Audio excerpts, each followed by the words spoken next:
This is what's trending with DJ and PK. Hashtag NFL. There's battles everywhere on the roster, so it's important for me to be fair to the players is to put the best player out there. When we go out to practice tomorrow, Kirk Cousins is the starting quarterback. He's the guy, and he's going to get a ton of reps, and he deserves them because he's played really good football. But I want Fernando and I want Aiden to push him. That is the new Raiders coach, Clint Kubiak, on Kirk Cousins being the starter. Now, obviously, he is a veteran of many, many years. Seems like, 15 years. And Fernando Mendoza is there. The number one pick, Riley Jensen, quarterback coach extraordinaire, sitting in for DJ. What do you think of that? Kirk Cousins being the starter from day one. And what do they do with Fernando Mendoza? I don't think they could have found a better match for Mendoza.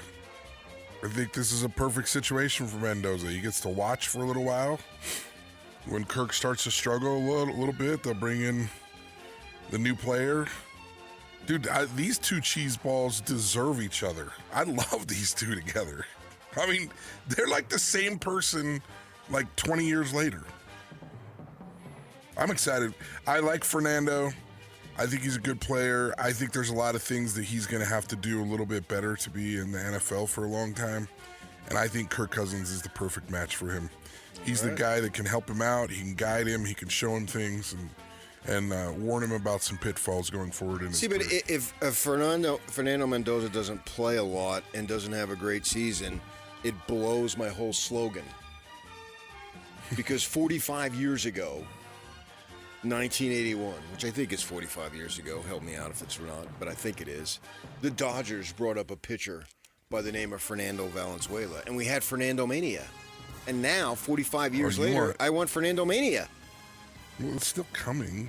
I know, but it has to be this year. It has to be this year because Fernando Mania with the Dodgers, didn't he play like 8 shutouts in a row? Do you remember that? Why does it have to be this year? Because 41 years it ago. happened this year 45 years ago. Nobody says a slogan 46 years ago. It either has to be 40 or 45. No one says 45 years ago. They say the They 5. don't say that. Yes, it is. No, they don't. Either it's a The only 0 5 or a is 75. The only 5 is 70. Nobody goes 35 years ago today. Yes, they do. Nobody cares about 35. They do like 25 and they do 75. Those are the only 5s in there. 25 and 75. We got to wait 50 years to celebrate something? No, I'm saying if you use a 5, it's only 25 and 75. No one cares about 35. Nobody cares about 45. Nobody cares about 65 years ago today. It might as well go 66. Nobody freaking cares. Yeah, but you think of 66, you think of the old freeway. You don't even think of that. That's a poor example. Because you think of the old freeway? Yeah, Route 66. Haven't you ever heard of it? Well, I'm just saying nobody cares 65 or 66. They don't care. Didn't you see the movie Cars? What's wrong with you? I did see the movie Cars. There's a really good line in there. What is it? They ask him, they said, hey, how did you know you could do that? And he goes, I just never thought I couldn't. Oh. It's a great line. It's like me in Stardom. Right. You never thought you couldn't. Yeah, exactly. And now when I played baseball, it's like... you had a case of the can'ts and don'ts? Why did you think you were going to suck? Because I never thought I could do anything but. 49ers coach Kyle Shanahan brought some reporters in and said it was his fault, not the other driver, as some previous erroneous reports had suggested. He said that his phone slid into a crack between the seats of his car and caused the accident reaching for it. You know, the old phone driving. Yikes. How many people have died because of that? That's nasty. And so my wife came up with the idea. She saw this thing and she bought it. It's a little, almost a container between the console and the seat. So if anything falls, it falls right in there, and then you don't have to go searching around. Or what I like to do. Oh, the little thing in between. I've seen that. In between the seats, and it has a phone holder in there, or it causes it so it doesn't fall into the hole there. Right. And then you can just reach down and get it, whether it be keys, glasses, whatever. But what I like to do is keep it plugged in. So then if it falls, then I can just reach the cord. And, we were at the staff barbecue a couple weeks ago. Yak was there, and I found out one of the moms of a husband who works on the station was saying something about the child had some chores that day, and she asked the child, "Are you going to complete those chores as assigned?" And he said, "Yeah, I will when you stop texting when we're driving." That was his response. And she wanted to wallop him, but had to... Little disrespectful in public. Yeah. Like, that's maybe a And that's an on-air guy. So then you guys can guess whose son said that to one of our on-air guys, which is a tongue twister to say, but you get the point. So yeah. He put that out there, man. Oh man, he would have had as Bruce Arians once said about one of his players when he was coaching the Cardinals, he's got a foot problem. And one of the reporters said, "I thought it was an arm or something else." He said, "No, it's a foot problem because he was dogging it at practice. And you know how far I stuck my foot up there. And now he has a foot problem." Baker Mayfield, he's not reaching a contract extension with the Tampa Bay Buccaneers. And he'll play out the final season, then become a free agent. And he'll probably be the Raiders' starting quarterback next year, the way they go. And the Browns, they made cornerback Denzel Ward the NFL's top-paid corner. 2-year, $62.5 million extension. He got $52.3 million guaranteed, and his $31.3 million on average tops is his position. Ooh, man. Cornerbacks are important. They're on the island. You have to say that. Revis Island? Yeah, you have to say that. You do. Denzel Ward.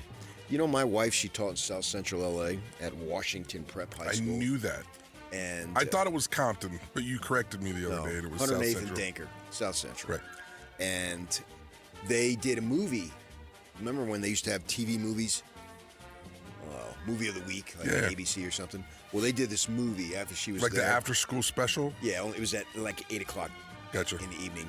And they did this movie on this principal who revitalized Washington High School in South Central Los Angeles and called it Washington Preparatory High School, meaning you'll go on to college. So they did this big movie about it. And the star of the movie, this plays into Denzel, who played George McKenna. You can look it up, the George McKenna story. It's there. It was Denzel? It was Denzel, a young Denzel. Nice. Yeah, he's like 25 years old. Is Dorsey High School in South Central? Close enough, yeah. Close enough? Yeah. Yeah.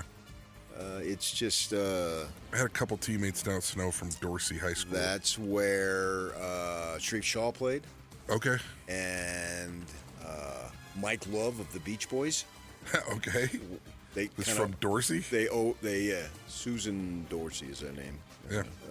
They had a little demographical makeover by the time Sharif got there.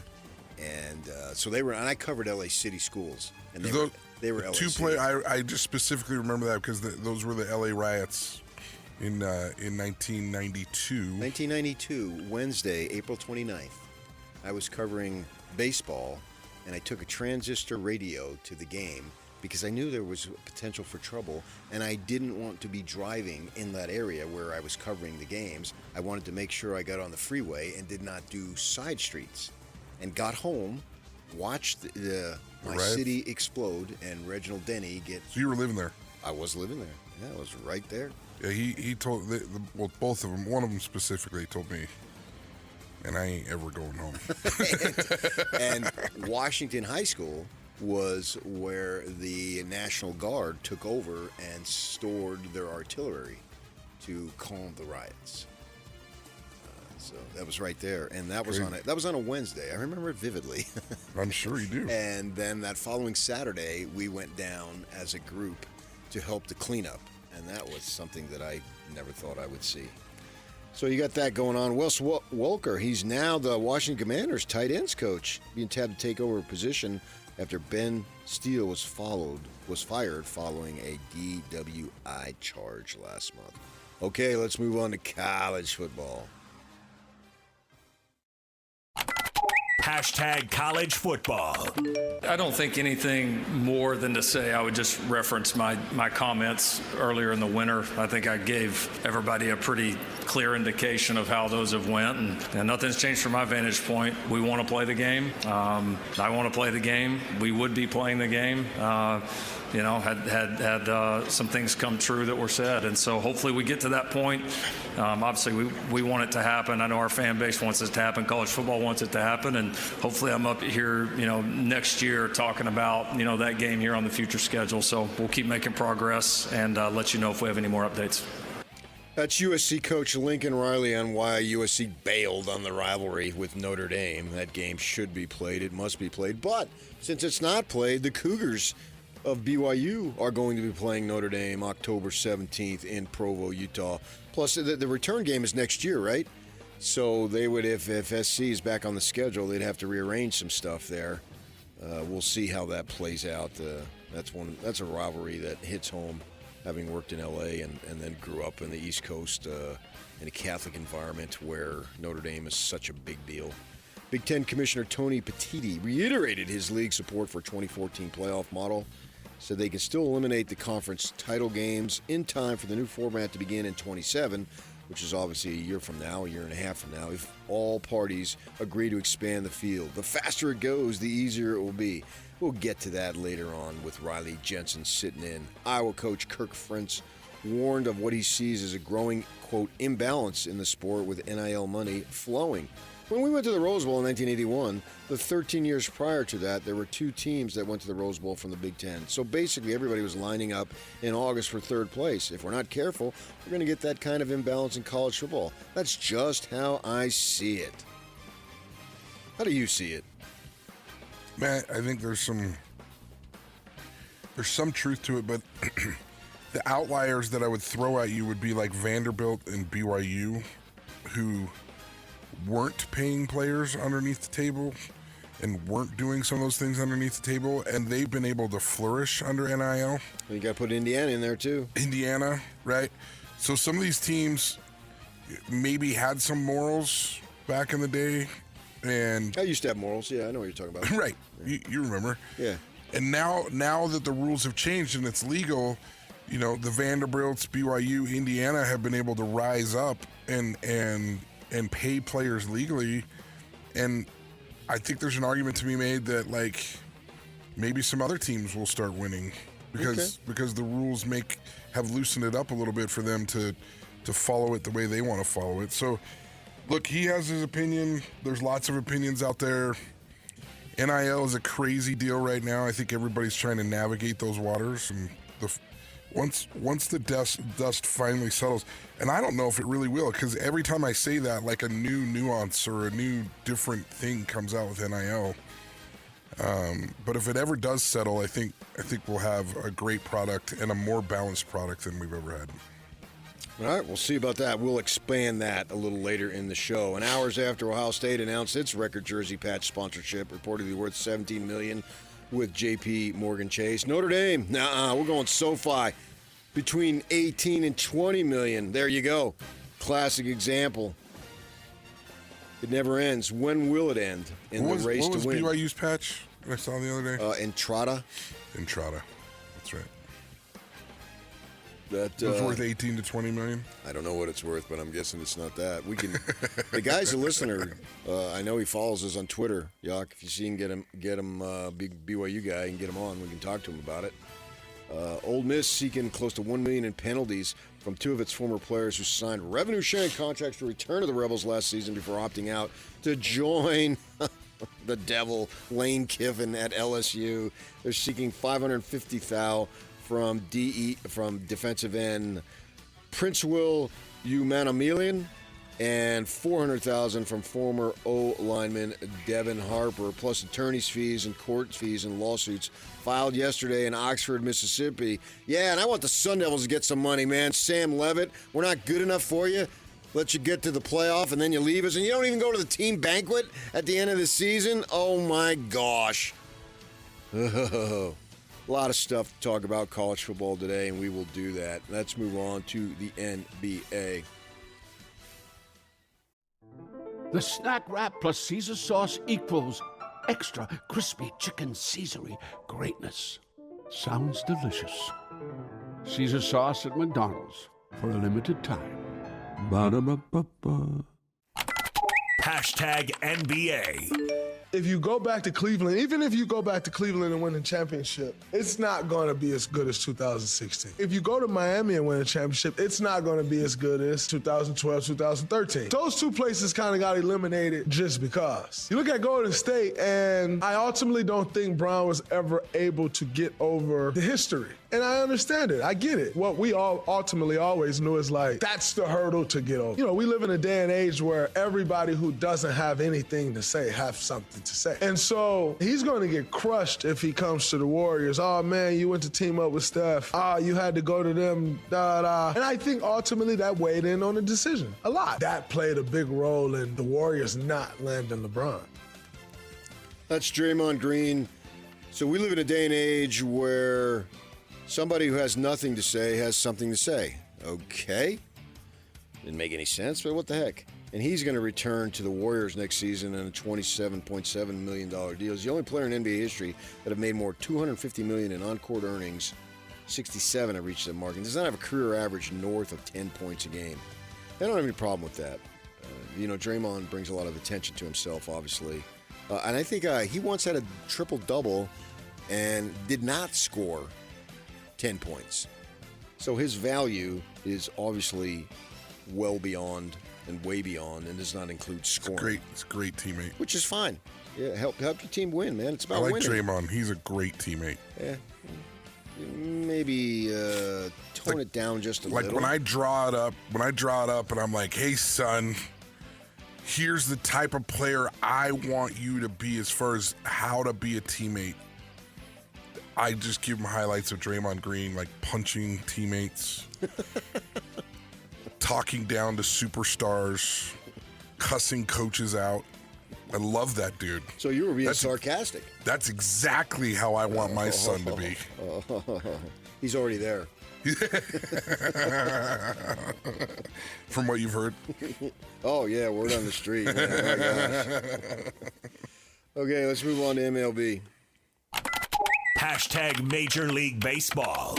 The next one. Swung on and hammered to deep right. Away, back and gone. A grand slam to right by Kyle Manzardo. 4-0 Cleveland on Kyle Manzardo's first grand slam of the year.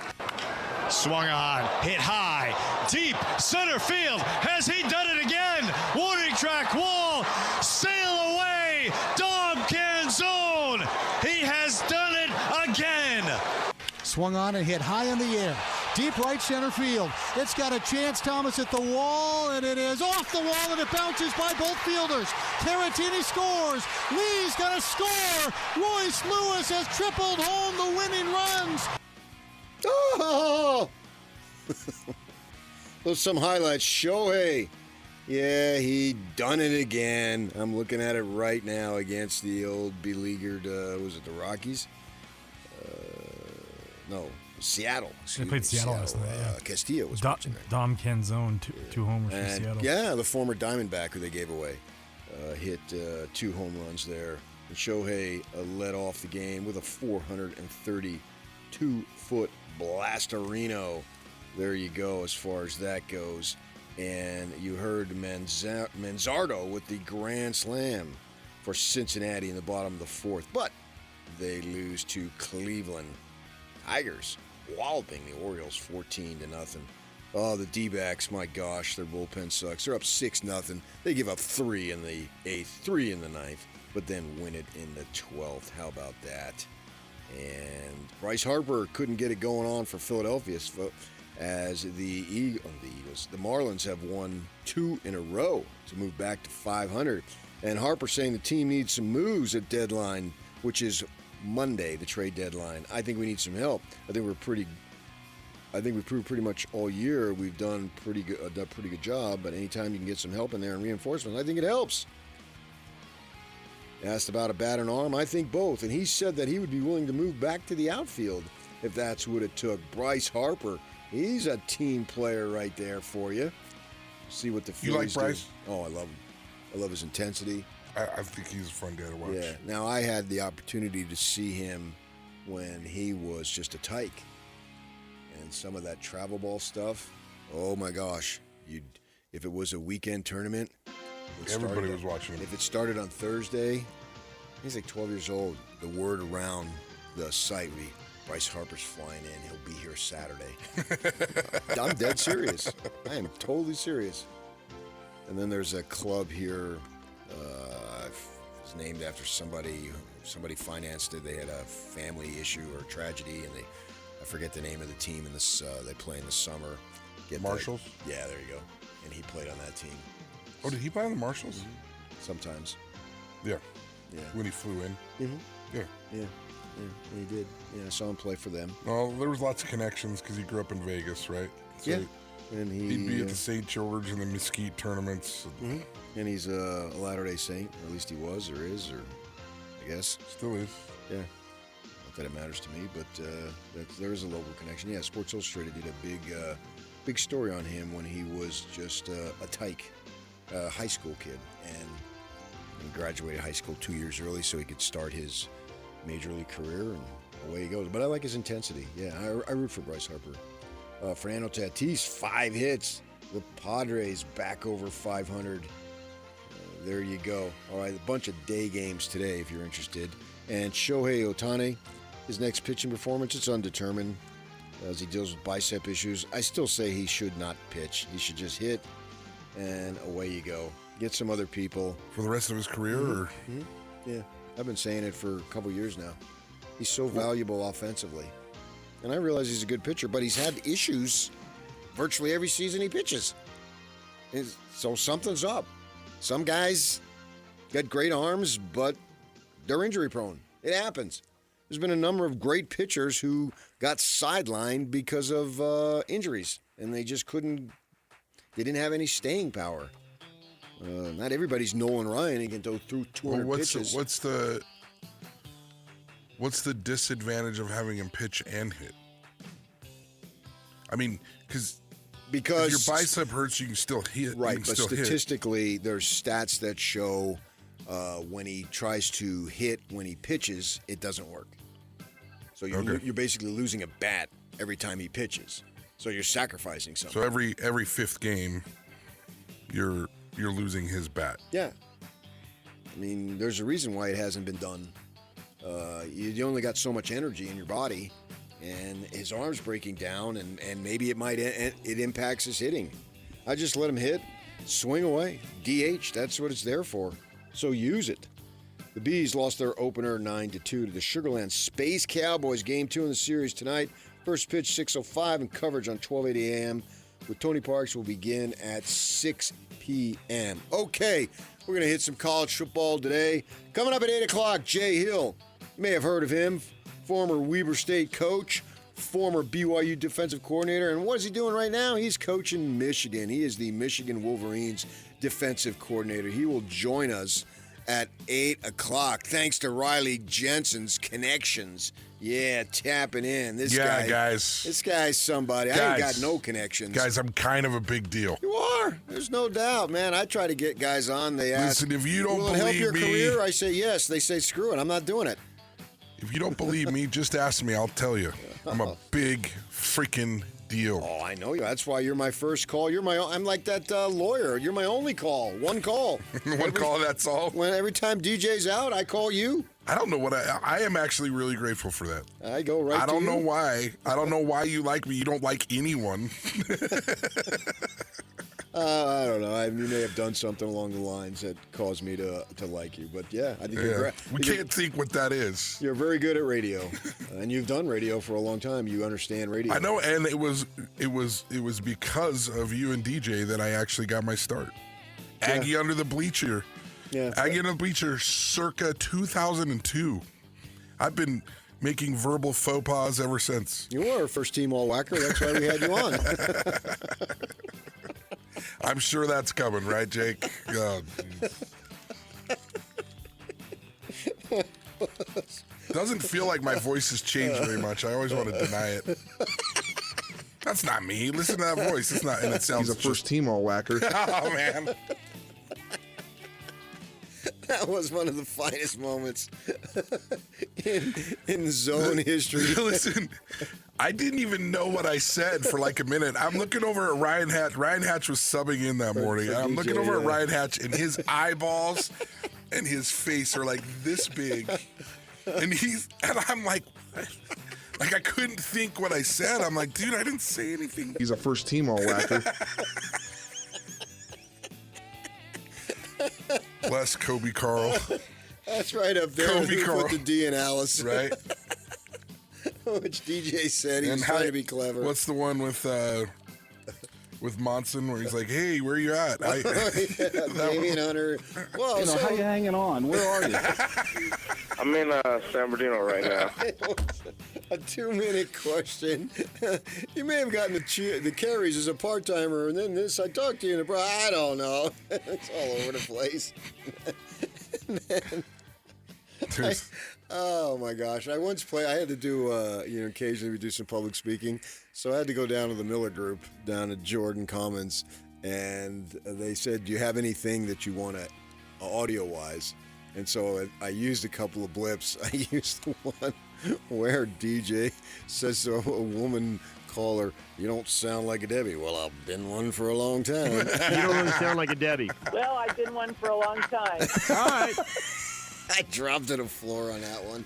Oh, and I used that one, and then I used the San Bernardino one, and the audience went nuts. Yeah. They loved him. You passive-aggressive little punks. Wasn't he sick during that one? Yeah, he was. And I was in Mexico on the Jazz Beach Bash, so I wasn't available to be here that day. That was a good one, too. You passive-aggressive. Wang. And Wang. Play that one so Riley can hear it. And Wang.